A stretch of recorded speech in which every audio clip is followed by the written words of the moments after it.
Hello my beautiful souls, welcome back to my channel.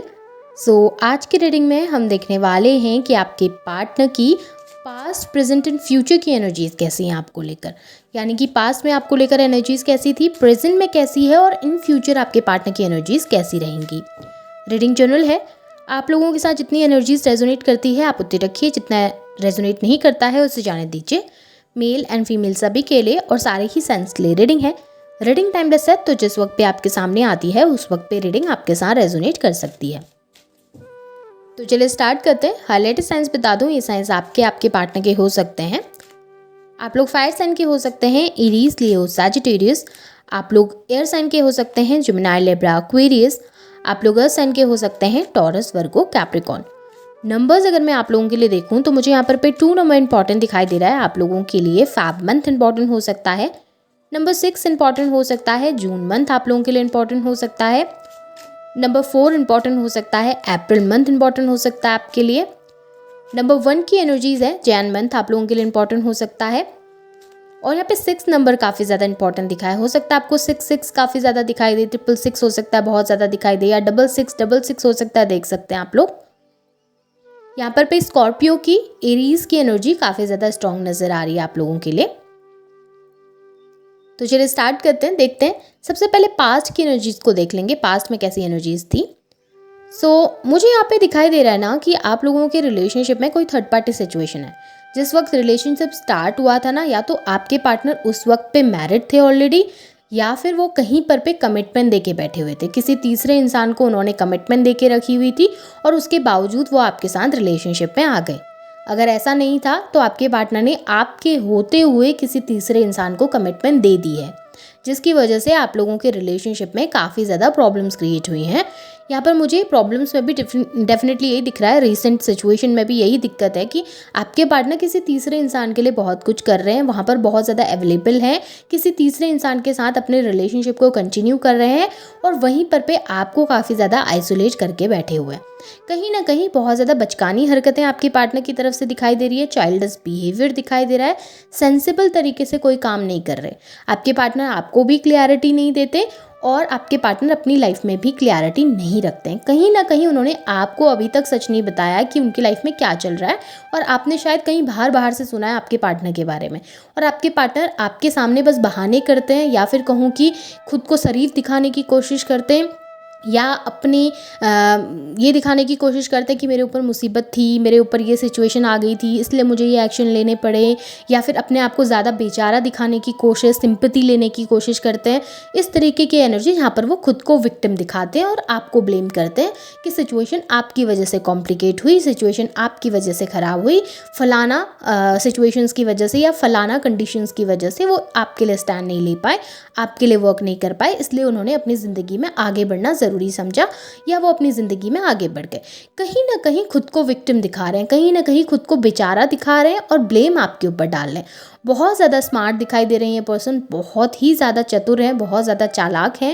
कहीं ना कहीं चीज़ों के लिए आपको ब्लेम करना होता है, कहीं ना कहीं आपको गलत ठहराना होता है, और आपकी बात सुनना भी इस समय पे पसंद नहीं कर रहे। आप चीज़ें क्लियर करना चाहते हैं उनसे, बट वो आपको चीज़ें क्लियर भी नहीं कर रहे। सबसे बड़ी बात है, कहीं ना कहीं आपको भी लटका के रखा हुआ है उन्होंने इसी तरीके से, कहीं ना कहीं आपको भी श्योरिटी, क्लैरिटी नहीं दे रहे हैं चीज़ों को लेके, और अपनी लाइफ में भी वो बहुत सारी चीज़ों को लेकर क्लियर नहीं है इस समय पे।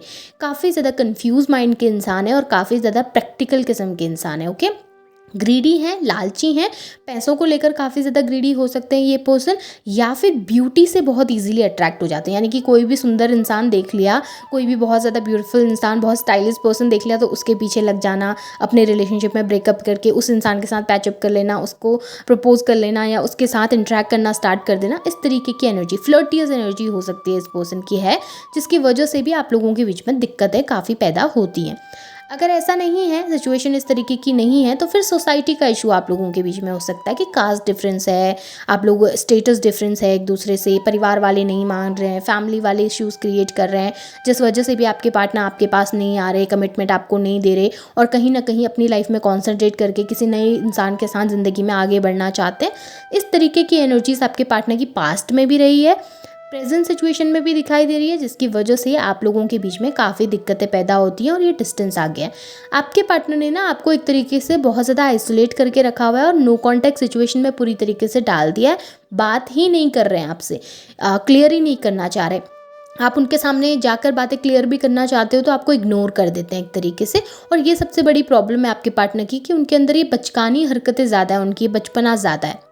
देखिए, करंट सिचुएशन में उनके इमोशन देखूँ ना, तो मुझे ऐसा दिख रहा है वो अपनी लाइफ में बहुत ज़्यादा एंजॉय कर रहे हैं, वो अपनी लाइफ में बहुत मगन है, वो आपकी तरफ ध्यान ही नहीं दे रहे हैं, वो आपकी तरफ देख ही नहीं रहे हैं। वो कहीं ना कहीं अपनी लाइफ की, जो उनकी लाइफ में अभी सक्सेस चल रही है, ग्रोथ चल रही है, उनकी लाइफ में जो हैप्पीनेस चल रही है, जो लोगों के आने से, किसी थर्ड पार्टी के आने से जो उनकी लाइफ में खुशियाँ हैं, वो उन चीज़ों को समेटने में लगे हुए हैं इस समय आपकी तरफ ध्यान नहीं दे रहे। अगर आपको लगता है कि वो आपकी तरफ देख रहे हैं, ध्यान दे रहे हैं, तो ऐसा नहीं है। इस वक्त पे वो उस इंसान के साथ खुश हैं, उस इंसान के साथ रह रहे हैं, उस इंसान के साथ इंटरेक्ट कर रहे हैं। अब देखिए, ये रीडिंग ना सबके साथ रेजोनेट नहीं करेगी, सबके लिए रीडिंग नहीं है ये उन लोगों के लिए है जिनके पार्टनर की लाइफ में ऑलरेडी कोई तीसरा इंसान आ चुका है या पहले से कोई तीसरा इंसान था। तो वहाँ पर मैं आपको बताऊँ कि आपके पार्टनर उस तीसरे इंसान के साथ बहुत ज़्यादा खुश हैं। वहाँ पर वो बहुत ज़्यादा उनके लिए कर रहे हैं, उनके लिए एफर्ट्स डाल रहे हैं और उस रिलेशनशिप को बनाए रखने की कोशिश कर रहे हैं। क्यों?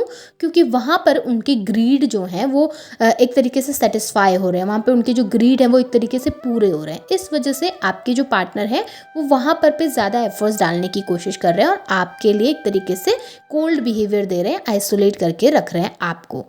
अब फ्यूचर के लिए अगर मैं देखूं, अगर आप मुझसे सजेशन मांगे तो मुझे ऐसा लगता है इस रिलेशनशिप में रहने का अब आपका कोई फ़ायदा नहीं है, क्योंकि ऑलरेडी वो कहीं पर मूव ऑन कर चुके हैं।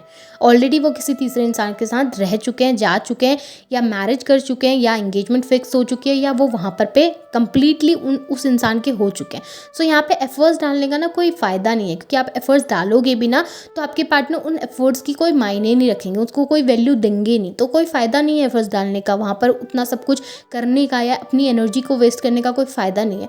उस एनर्जी को अगर आप अपनी लाइफ को सिक्योर करने में, अपनी लाइफ को बेटर बनाने में लगाएंगे तो शायद आपकी लाइफ और ज़्यादा खूबसूरत हो सकेगी। अब ये सबके लिए नहीं बता रही हूँ मैं, ये पर्टिकुलर कुछ लोगों के साथ रेजोनेट करेगी और आपको पता चलेगा ये आपके साथ रेजोनेट करेगी, तो आपको वो एनर्जीज़ का एहसास हो जाता है जब आपके साथ चीज़ें रेजोनेट करती हैं। सो यहाँ पे फ्यूचर के लिए मैं देखूँ तो मुझे यही दिख रहा है कि आपने इस रिलेशनशिप से मूव ऑन करना पड़ेगा, आगे बढ़ना पड़ेगा।